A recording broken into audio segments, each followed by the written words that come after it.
Welcome again to internet viewers on VolvoOceanRacing.com, VolvoOceanRace.com. We're back with the action, and we were watching then as we came back on Abu Dhabi, coming round last, having had a penalty that they had to deal with, but the drama was further up the leg, where Camper was in some bother.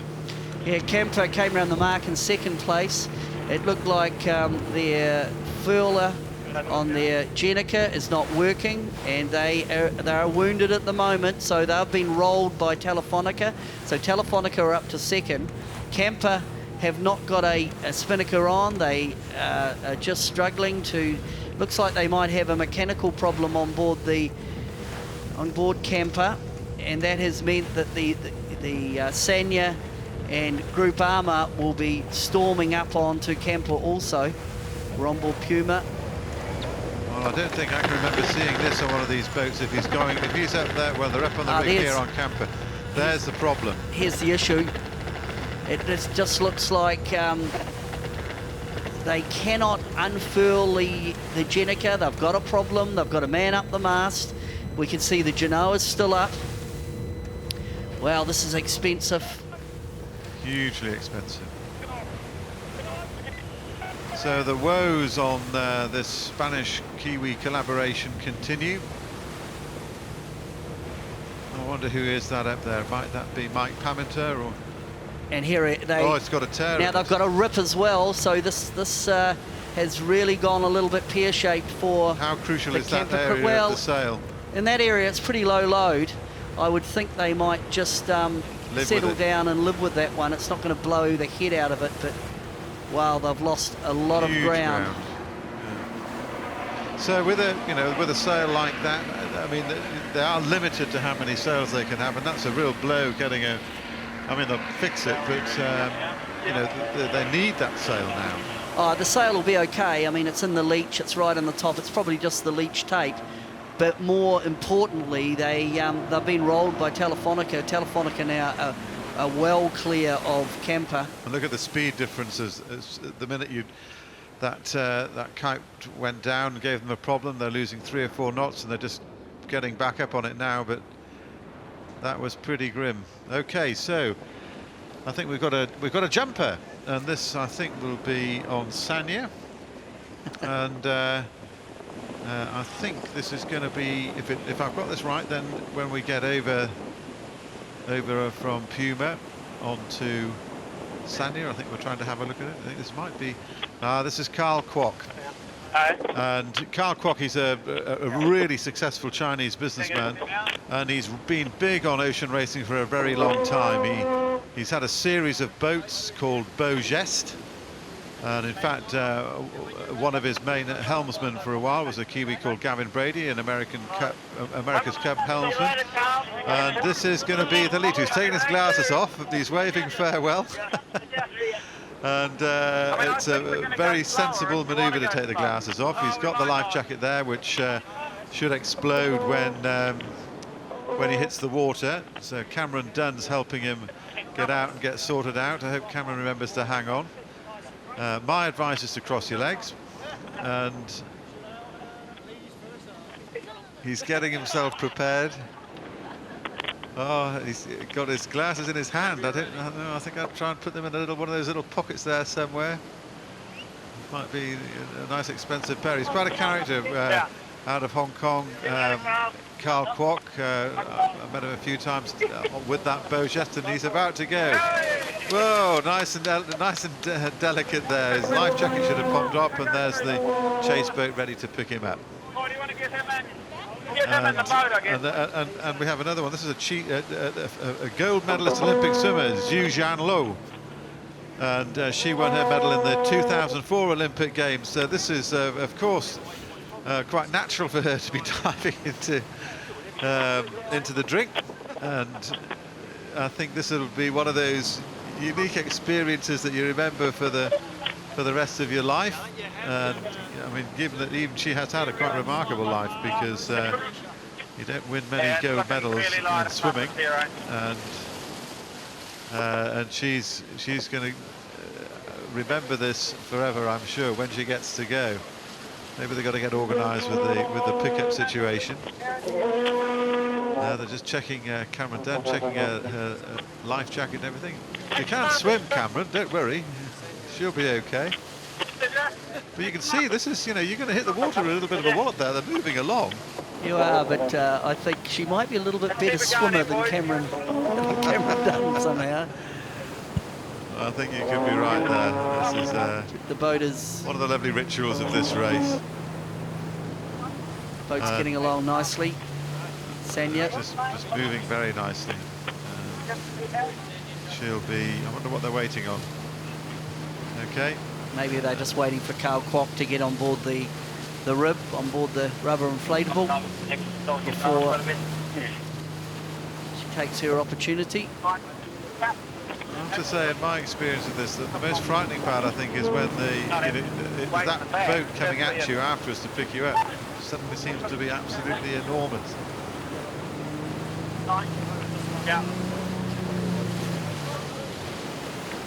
Well, here she is, getting in position here. I got the name right. Yui Wan Lo. Here she goes. Okay, it's going to get the word to go. Jumper. Ready. Yes. Oh, very stylish. I don't think they quite compare with the English cricketer Graham Swan there, who went high side and managed to do a little twirl and a salute in Abu Dhabi. He was very stylish, English cricketer. This is so Mike Sanderson. He's got his regular crew together now. Time to concentrate. Let's see where we are in the race as they're heading down towards the extraordinary Buddha down south, some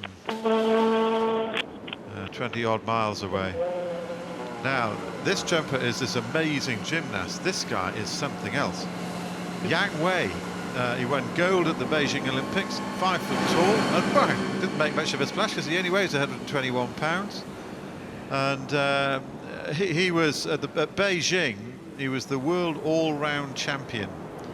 And that means everything: vault, floor, pommel horse, rings, parallel bars, horizontal bars, and he currently holds 3 Olympic golds and 2 silver medals. And he outperformed everybody else. Quite incredible. Well, Martin, out of all the jumpers that we've seen today, I think that one would have taken the 10, wouldn't it? That was fantastic. As we look at Puma have dominated. They got a pretty solid lead, and in many ways given to them by other people making mistakes. We've had Group Armour got into trouble at the pre-start. Abu Dhabi failed out. Camper had a Jenica problem, so it's pretty light and just around the harbour. But I'm actually quite surprised how many difficulties we've had with so many boats. Okay, we're looking at Puma and wondering if we might be able to get a word with Ken Reid as they come romping away. That's a great lead he's got there now.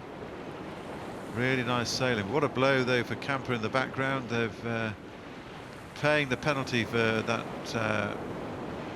error as Kenny Reid. Okay, Kenny, congratulations on that start. It was a beauty. What was your tactics? It's a fine line between glory and being over early. I'd say it was about 1.5 inches on that particular one. Now you've got in a nice position here. How are you feeling about where you are? Only 5,500 miles to go, so we're feeling great. Chalk this up as a leg win, I think. Now, Kenny, up those windward beats, there was some pretty nice self-tackers over on the marina side. You picked it beautifully.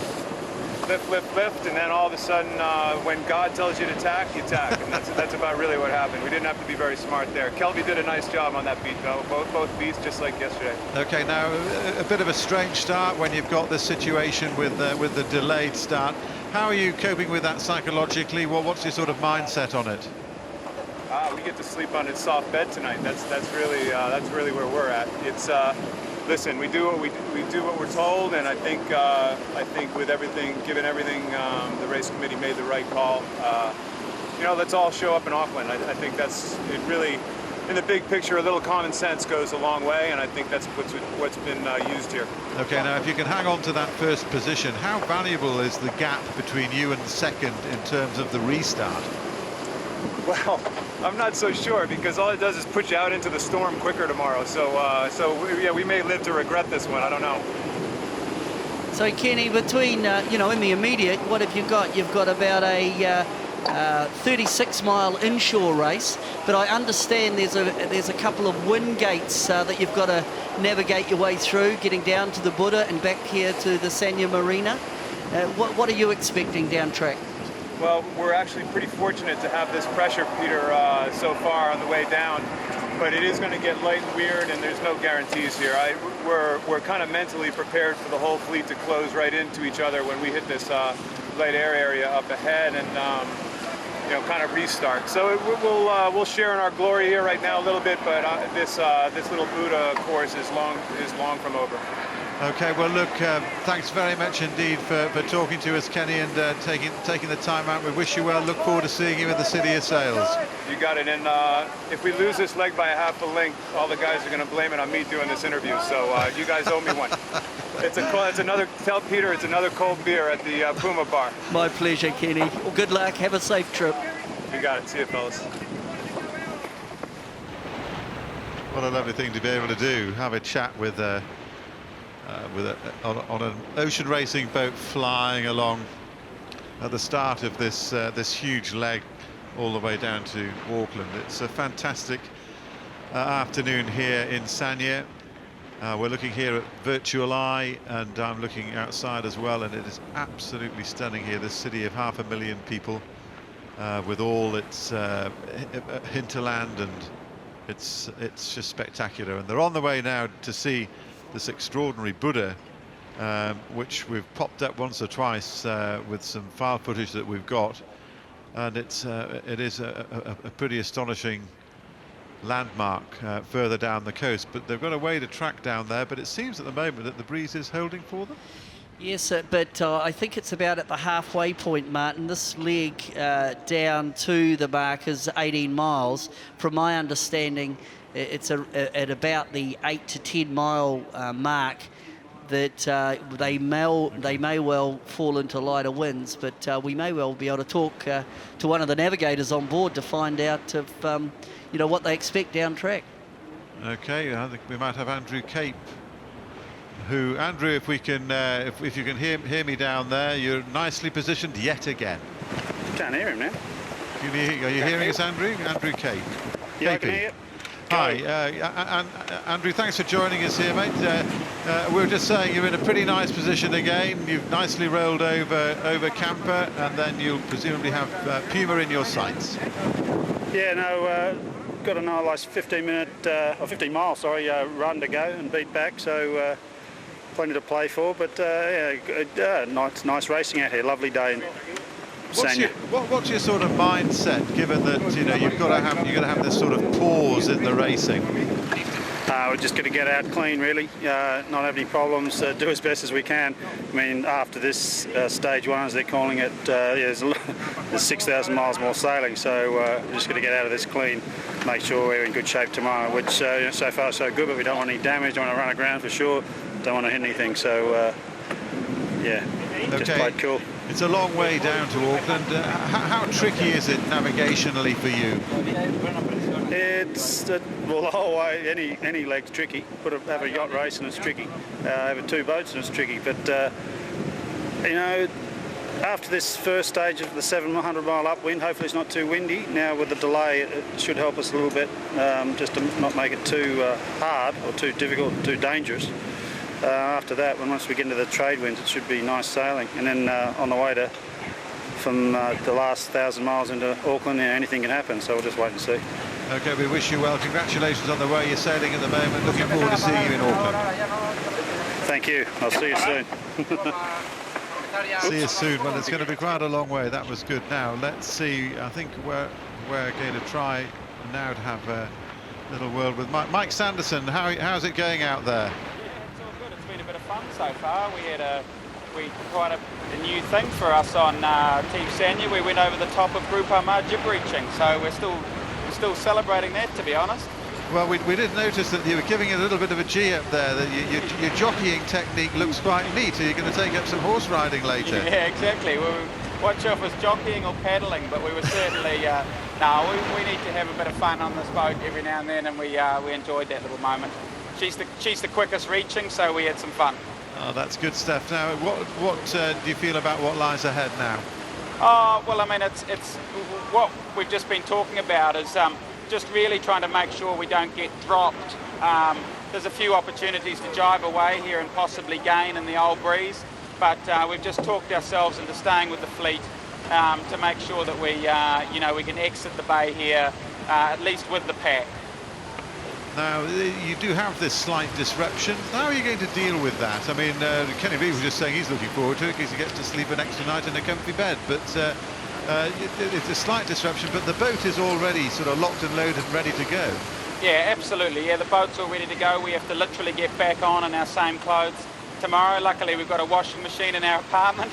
And so, yeah, they're being very strict with us. But I think they've definitely done the right thing for the race. OK, cheers, Mike. OK, thanks so much. Look forward to seeing you back in Auckland, and take care. OK, I think we're crossing over to camper now. Chris Nicholson, are you hearing us OK? Yeah, got you loud and clear, Martin. Well, you were having a really great start. What went wrong with the kite? This is a new sail for us, and we've, I don't know, we think maybe in the heat, the paint and the signage has stuck to itself, and then when we tried to unfurl it, it literally wouldn't unfurl. So, I don't know, we furled it a dozen times in the last week, and, you know, struggling to get a break here at the moment, to be honest with you, but you know, like, we'll hang with it, and you know, there's still a fair bit of even this first part of the race still left to play out yet. Okay, we thought we saw a little nick in the top of it. Is it okay? Yeah, as far as I know, it's fine. It's just I don't know. You know, I've never seen that problem before with this style of sail. So well, up until at the moment. Yeah, sorry, up until then it was you were looking good, looking like you had some pace again, and it's a long way to go yet. Yeah, no, exactly. You know, like, we're kind of, yeah, we just need to settle down and get through this. That's all. Get back through a few of these guys and put a smile back on our face. Okay, well, we're looking forward to you doing just that, and we wish you well. Thanks, Martin. Take care. Cheers, man. Cheers. Well, every picture tells a story, and that face is telling it already. And I mean, I think, Pete, you can understand his despondency because you know, sometimes it just doesn't seem to be rolling in their direction. No, absolutely. I mean, and it sounds like they're a little bit confused about what went wrong with the paint stuck together on the sail, which seems a bit strange to me, to be honest, Martin. But obviously there was an issue. They couldn't unfurl their Jenica on that downwind, and it cost them a lot. They were second. They've fallen back to what, fifth. Kemper just really struggling to find their rhythm, find an opportunity. It's such a fine line, isn't it, between sort of being right there on the pace and just battling a little bit. Now, is Knut still with us? I don't know that he is now, but so Stu Bannatyne is on the wheel of camper, and his old mate Rob Salthouse is on his right there trimming, and that's Tony Ray, three long-time sailing mates, and well, Salty is, and that's Chini, the famous Spanish sailor, and that's a pretty solid bunch behind. And I think you can see there's just a general look of frustration, isn't there, more than anything else? Absolutely. I mean, there they were romping along in second, looking good, and now they're finding themselves on virtual dead last again, and they must wonder what they need to be doing. So not a good look. Telefonica have jibed, so there's already been a bit of a change. The boats, of course, left this the inshore phase. They are now running downwind to the Buddha mark, which is 16 miles down the coast. They couldn't lay it, so Telefonica have jibed. And they're heading now out, more out to the left-hand side. But already we can see, Martin, that it's actually getting lighter. So we could actually see the fleet compress back together again at one of these wind gates. Well, that's what Kenny said was very likely to happen, and everybody this morning was talking about a couple of wind gates where that could indeed happen. Then it's who gets in and manages somehow to exit. And I mean, you want to be first in and first out, but when you get that compression thing, it can produce all kinds of surprises. Yeah, if one of the boats can wriggle free, it's an opportunity, actually. I mean, Kenny Reid might get lucky and just the rich get richer if he can get through, but certainly Ika Martinez still on the helm as they head on port. They're heading away from the land. It's interesting that Puma have also jibed. They've jibed to just keep in phase.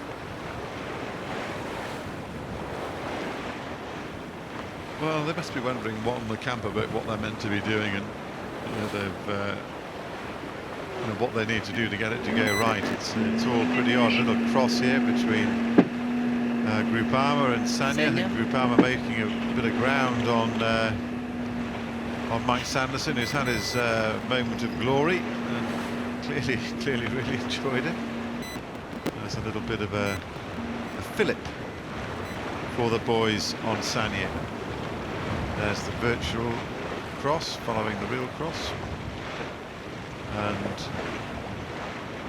there's the story of where we are looking down from the cameras on the spreaders, looking back down onto the boats. They've got cameras on the spreaders, under the boom, or under the boom on the mast, on top of that sat dome, and one facing forward. And we were having a bit of a tour of the media desk on camper boat, all pretty similar. And basically the camera guy, well, in the case of camper, Hamish Hooper, he works on a bean bag at the back with a laptop that he edits the pictures on. And the interesting thing we were looking at as well is that all the boats have a kind of emergency button to hit to roll the camera at the back of the boat. So you can see there the dome at the back and the camera just below the white bit at the top. And on either side of the stanchion where that guy just was a second ago, there are buttons that you hit. If there's an incident on board, you hit that button and you get the previous 4 minutes on the computer, and it stores that so you can potentially get the incident. And it's another new facet. But just looking at this boat cruising along here, I mean, being chased by the rib, I mean, you can see how fast the rib's going by its weight, but these boats, we're just sort of taking for granted how fast they are compared with the boats in the old days. Oh, they're fast.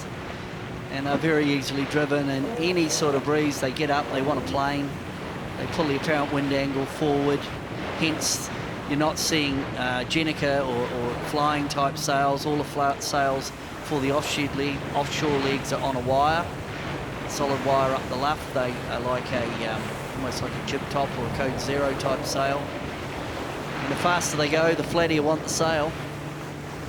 In Groupama, one of the absolute fast boats.